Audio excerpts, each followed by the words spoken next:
Metal presents কৃষি সংবাদ, সুজলা সুফলা।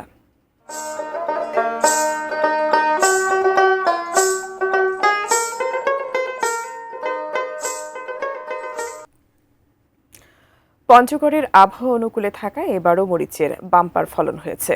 মাঠে মাঠে মরিচ সংগ্রহ শুকানোতে ব্যস্ত কৃষাণীরা, কিন্তু আশানুরূপ দাম না পেয়ে হতাশ মরিচ চাষিরা।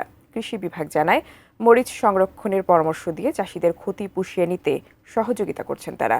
পঞ্চগড় প্রতিনিধি সিদ্ধার্থ কর্মকারের পাঠানো তথ্য, ছবিতে ডেস্ক রিপোর্ট। লাল মরিচে রঙিন পঞ্চগড়ের গ্রামগুলো।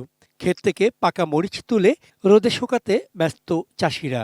আবার এসব মরিচ খেতে দিনমজুর হিসেবে কাজ করেও সংসার চলছে অনেক নারী পুরুষের। গত বছর ভালো দাম পাওয়ায় এবার 458 হেক্টর বেশি জমিতে মরিচের আবাদ করেছিলেন চাষিরা, কিন্তু ফসল বিক্রি করতে গিয়ে হতাশ হতে হচ্ছে তাদের। বাজারে মরিচের দাম নেই চাহিদাও। জেলায় নেই হিমাগারের পর্যাপ্ত সুবিধাও, তাই বাধ্য হয়েই কম দামে বিক্রি করতে হচ্ছে মরিচ। এবার করাতে ঘতে খাতে প্রচুর লস। কারেন্ট মরিচটা ইন্ডিয়ানটা বন্ধ থাকতো, তাহলে কিন্তু আজকে আমরা এই দেশি মরিচটা যে কৃষকের যে উৎপাদিত ফসলের ন্যায্য মূল্যটা পাই। মরিচের দাম নেই, 6,000, 5,000, 5,500 পর্যন্ত মরিচ বিক্রি হতেছে। মরিচের দাম বাজারে না থাকার কারণে আমাদের দাম কম দিচ্ছে কৃষক। মরিচ সংরক্ষণে জেলায় একটি হিমাগার স্থাপনের দাবি তাদের।